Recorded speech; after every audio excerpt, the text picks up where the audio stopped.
Bom dia, queridos, a paz do Senhor. Meu nome é Silvestre e gostaria de trazer uma palavra de Deus para o teu coração. Esta meditação, ela é parte de uma série que estou trazendo aqui para o grupo de vida aqui em Mangabeira, da igreja do qual faço parte, que se reúne ali na academia do irmão Adelma, Academia Modele. Se você quiser fazer uma visita, nós estamos nos reunindo nos sábados a partir das 19h30. Então esta é uma série de mensagens, é uma das mensagens de uma série dos milagres de Jesus contido no Evangelho de João. E este é o terceiro milagre que está em sequência do Evangelho e é muito conhecido como o tanque de Betesda, que está em João capítulo 5, do versículo 1 ao 9. Eu gostaria de dar um título a esta meditação, que é o encontro da misericórdia. E você vai entender por que este nome, o encontro da misericórdia. Mas vamos ler o texto propriamente dito, João capítulo 5, versículo 1 ao 9. Diz o seguinte: Algum tempo depois, Jesus subiu a Jerusalém para uma festa dos judeus. Há em Jerusalém, perto da porta das ovelhas, um tanque que, em aramaico, é chamado Betesda, tendo 5 entradas em volta. Ali costumava ficar grande número de pessoas doentes e inválidas, cegos, mancos e paralíticos. Eles esperavam um movimento nas águas. De vez em quando descia um anjo do Senhor, e agitava as águas.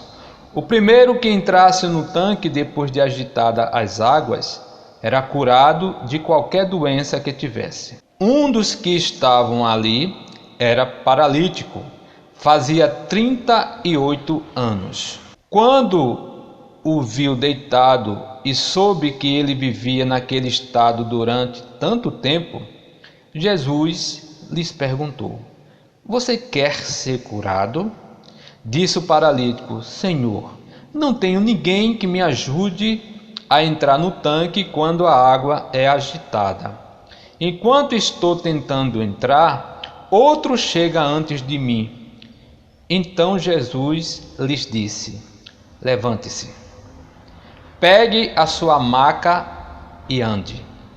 Imediatamente o homem ficou curado, pegou a maca e começou a andar. Isto aconteceu no sábado. Querido, em primeiro lugar, Jesus estava passando naquele lugar onde existia um tanque que se chamava em aramaico Betesda, que significa casa de misericórdia.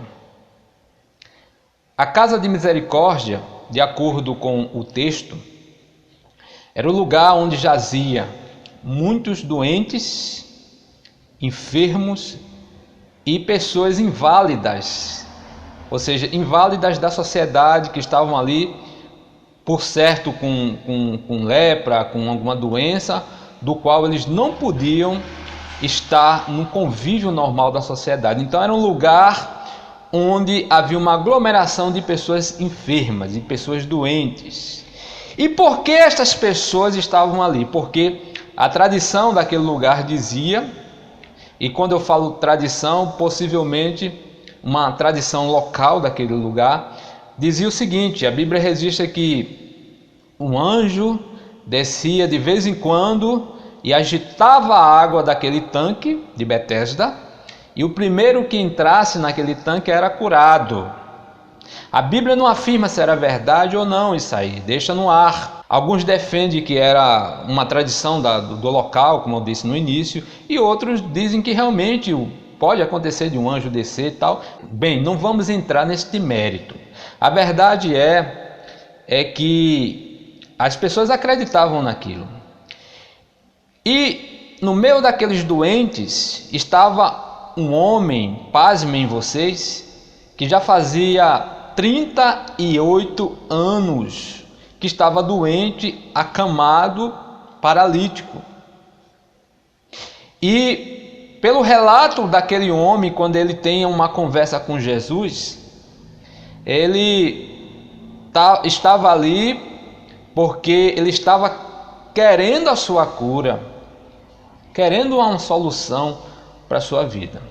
Então Jesus, na hora que vai passando naquele lugar, ele observa todo aquele aglomerado de pessoas, e Jesus também ficou sabendo que este homem estava ali fazia muito tempo, né? Todos os anos aquele homem estava ali, e algumas pessoas com certeza contaram a Jesus que aquele homem estava ali perseverando durante 38 anos enfermo. E Jesus então vai ter um diálogo com este homem. Jesus então conversa com este homem e pergunta se ele quer ser curado. O homem diz: Senhor, não tem ninguém que me leve até o tanque. Ou seja, o homem achava que Jesus estava falando do tanque ali, do Betesda. Não tinha nada a ver, porque quando eu quero ir, alguém chega na minha frente, né? E Jesus pergunta novamente: queres ser curado? Toma o teu leito, toma a tua maca e anda. E naquele mesmo momento o homem passou então a andar. Ou seja, o homem paralítico que estava à beira da casa da misericórdia, que é o significado do nome de Betesda, estava à procura de misericórdia para a sua vida, e no entanto a misericórdia foi de encontro a este homem. A misericórdia é Jesus. Jesus foi de encontro ao paralítico. É um dos poucos textos que nos mostra Jesus indo de encontro a um homem, porque geralmente as pessoas elas vão de encontro a Jesus, mas aqui não, Jesus vai de encontro ao homem. A misericórdia vai de encontro ao homem que estava querendo misericórdia. Mas, querido, eu quero frisar 3 pontos aqui maravilhosos para a nossa vida. A primeira coisa é o seguinte: para o milagre acontecer na minha vida, na tua vida, existem alguns requisitos que nós encontramos nesse texto. O primeiro ponto é o seguinte: este homem, ele estava no lugar certo. Ele estava no lugar certo. Então o primeiro apontamento para você e para mim é: nós temos que estar no lugar certo. Será que estamos no lugar que Deus quer que estejamos? Quando eu falo no lugar certo, não estou falando em relação ao estado físico de você estar ou somente no emprego certo, ou você está no departamento certo, não. Eu estou falando o lugar que você está espiritualmente. Você está na presença de Deus? Como está a tua vida? Você está no lugar onde está aberto para que a bênção chegue em tua vida? Você está diante do Senhor? Porque o lugar certo daquele homem foi no momento em que Cristo chega para ele. O lugar certo. Ele estava no lugar certo porque Cristo o encontrou. Será que você está se deixando ser achado por Deus? Será que você está procurando a misericórdia para a tua vida? Será que eu e você estamos no lugar certo? No lugar que Deus quer que estejamos? No centro da vontade de Deus? Será que eu e você estamos procurando a leitura da palavra, a oração, a comunhão com a igreja do Senhor? Ou será que eu não quero nada com a palavra? Será que eu não quero mais nada com a igreja? Ou será que eu não quero mais conversa de orar?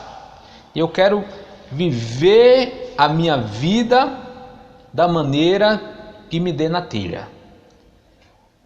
Eu não quero estar no lugar que Deus quer que esteja, eu quero estar no lugar que eu quero. Se é assim, é difícil a graça, a bênção e o milagre acontecer na tua vida, querido. O primeiro ponto é esse: nós temos que estar no lugar certo. para que a misericórdia venha ao nosso encontro. Talvez você esteja neste momento passando um grande problema na vida. Pode ser uma doença, uma enfermidade, pode ser um problema espiritual, pode ser um problema na tua casa, na tua família. Talvez você esteja passando por uma depressão. Eu não sei, mas uma coisa eu tenho certeza. Esteja no lugar certo, no centro da vontade de Deus. Esteja diante do Senhor, porque a qualquer momento a misericórdia de Deus vai atingir a tua vida. Uma segunda coisa importante, querido, que eu vejo nesse texto, é que aquele homem estava enfermo fazia 38 anos. E, no entanto, ele não desistiu. Ele não desistiu que o milagre podia acontecer na sua vida. Até que a misericórdia foi de encontro a ele. A misericórdia viu a sua labuta, o seu sofrimento, mas acima de tudo viu a sua perseverança. Deus ama quem persevera. Deus ama quem continua. Deus não é com aqueles que desistem, que voltam atrás.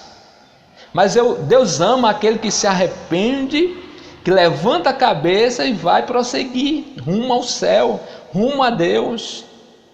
Queridos, Deus não tem como não abençoar uma pessoa que persevera em oração, e persevera em agradá-lo, e que persevera na comunhão dos santos, que persevera na leitura, no aprendizado da palavra de Deus. Este homem fazia 38 anos indo ao mesmo lugar, porque ele estava decidido a ser curado. Jesus, quando viu aquilo, no meio de tantos doentes, a Bíblia só registra que foi esse que foi curado, porque Jesus viu a sua perseverança, Jesus viu o seu sofrimento, Jesus viu que aquele homem era dependente de pessoas para o levar no tanque, e no entanto ninguém o ajudou. Você está se sentindo só, ninguém olha para você, sabe? Ninguém te considera, sabe? As pessoas te desprezam. Há um que olha com amor e ternura para você. Esse é Jesus. Ele te ama, ele te dá valor, ele te dá o Espírito Santo, e você tem valor diante dele. Ele olha com misericórdia para você. Ame as pessoas, não entregue a elas o mesmo juízo que elas entregam a você. Mas saiba que mesmo que sua mãe venha se esquecer de você, o Senhor jamais te abandonará. O Senhor jamais esquecerá de você. Ele te ama, Ele te dá valor, Ele te considera, Ele sabe o valor que você tem. Jesus foi de encontro a este homem esperou o tempo certo. Então o segundo ponto é esse, querido. Espere o tempo certo, espere o tempo de Deus. Pode ser 10 anos, pode ser amanhã, pode ser hoje, pode ser 38 anos. Não importa, o tempo de Deus é o melhor tempo para nós. O tempo de Deus é o Kairos, é o momento de Deus para a nossa vida. Quando atropelamos o tempo de Deus, tudo dá errado, tudo dá para trás, tudo vai por água abaixo. Mas quando esperamos com perseverança o tempo do Senhor, tudo acontece na bênção, tudo acontece com a aprovação do Senhor. Querido, querida, espere o momento de Deus. Não tome decisão precipitada. Não é o momento ainda. Ore mais um pouco. Leia a palavra mais um pouco. Consulte mais um pouco. Espere mais um pouco. Peça um sinal de Deus. Sabe? Faça isso. Deus é vivo, está no meio de nós. Deus responde. Esta é a segunda coisa. Eu quero finalizar esse segundo ponto dando um texto muito conhecido que se encontra em Eclesiastes capítulo 3, versículo 1, que diz o seguinte: tudo tem o seu tempo determinado, e há tempo para todo propósito debaixo do céu. A Bíblia diz que tudo a seu tempo. Tudo há seu tempo para todo propósito debaixo do céu. Então espera mais um pouco, espera o tempo determinado por Deus, espera o propósito do Senhor na tua vida, que tudo vai se resolver. Ore mais, leia mais a Bíblia, ame mais, tenha mais comunhão, vá para a igreja, ore, vá para o culto de doutrina, para o culto de oração, para a EBD, persevere, sabe, seja crente de verdade.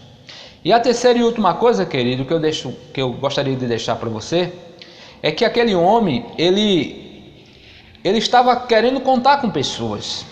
Se você for ver a conversa dele com Jesus, ele disse a Jesus: Jesus, não tem ninguém que me ajude, porque quando eu vou, alguém chega na minha frente. Ou seja, um doente que estava pedindo ajuda a outros doentes, um enfermo pedindo ajuda a outros enfermos.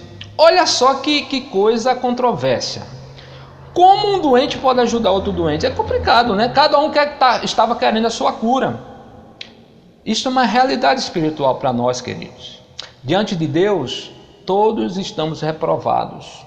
Diante de Deus, todos nós somos pecadores. Então, se você tiver que depender de algo, de alguém que nunca vai te decepcionar, que nunca vai te colocar para trás, este alguém só é um: o amigo verdadeiro, Jesus Cristo. Este nunca decepciona. Agora, as pessoas, elas decepcionam. As pessoas são pecadoras, como eu, como você, querido. Mas cedo ou mais tarde, o teu melhor amigo, a pessoa que você mais estima, vai te decepcionar. As pessoas costumam colocar muita crendice, né, muita popularidade em pastor, né, mas o pastor decepciona. E como decepciona, querido? Olha, não vale a pena contar, mas o que na minha trajetória, o que eu vi de pastores, sabe, decepcionar, não é brincadeira. Homens que eu estimava, por esse homem é um homem de Deus realmente, e na verdade não tinha nada de Deus. Então, querido, homens decepcionam, mas o Senhor Jesus não. Ele não é homem nem filho do homem para que minta, nem que se arrependa. O Senhor Jesus, Ele te ama com amor verdadeiro. Jesus te ama com amor incondicional. Não é preciso fazer algo para que Jesus me ame, não. Ele me ama independente daquilo que eu faça. Ele aborrece sim o pecado que eu faço, mas o amor dele por mim é eterno. Sabe? Então conte com a pessoa certa. Essa pessoa é Jesus. Conte sempre com Ele. Dependa das suas decisões de Jesus. Ore a Jesus. Queira Jesus. Conheça Jesus. Deixa Ele entrar na tua vida. Deixa Ele fazer morada na tua vida. Se encaminhe pela direção dEle. Deixe Ele te guiar. Agora, Silvestre, então quer dizer que eu não posso depender de ninguém? Evidentemente que sim. Todos nós precisamos de alguém, precisamos de pessoas. Aliás, a igreja é feita por pessoas, um corpo, que um precisa do outro. Mas o que eu quero dizer, Deus usa pessoas para abençoar a minha vida, para abençoar a tua vida. Deus te usa para abençoar outras pessoas. Mas o que eu quero dizer é que essas pessoas que estão do nosso lado, que são nossos irmãos em Cristo, que nós devemos amar, a única coisa que nós devemos a essas pessoas é o amor. Essas pessoas decepcionam, querido. Não quero dizer que você não vá, sabe, abrir o coração com pessoas que você ama, que você não vá pedir ajuda a pessoas, de maneira nenhuma. Deve, mas eu quero dizer o seguinte: não confie a tua vida, as tuas decisões espirituais sobre pessoas, porque elas são falhas. Tuas decisões pessoais devem ser na base da fé em Jesus Cristo. Lembra da parábola? O homem que coloca a casa na areia, os fundamentos humanos, terrenos, vem a tempestade e derruba a casa. Mas o homem que coloca a casa sobre a rocha, que é Jesus, pode vir a tempestade que for, ele está firme. Querido, ame pessoas, confie em pessoas também, dê sua credibilidade a pessoas, mas saiba que pessoas vão te decepcionar, então se prepare para isso. Mas há um que não decepciona, este é Jesus Cristo, o Senhor dos senhores. Então esta palavra para o teu coração é a palavra de Deus para a tua vida. Esteja no lugar certo, que a misericórdia vai te encontrar. Espere o tempo certo, o Kairos de Deus, o tempo do Senhor, que o milagre vai vir na tua vida, a bênção vai chegar. E por último, acredite, conte com a pessoa certa, essa pessoa é Jesus. Este Jesus levanta pessoas para abençoar a tua vida e a minha vida. Um abraço e que Deus te abençoe rica e abundantemente.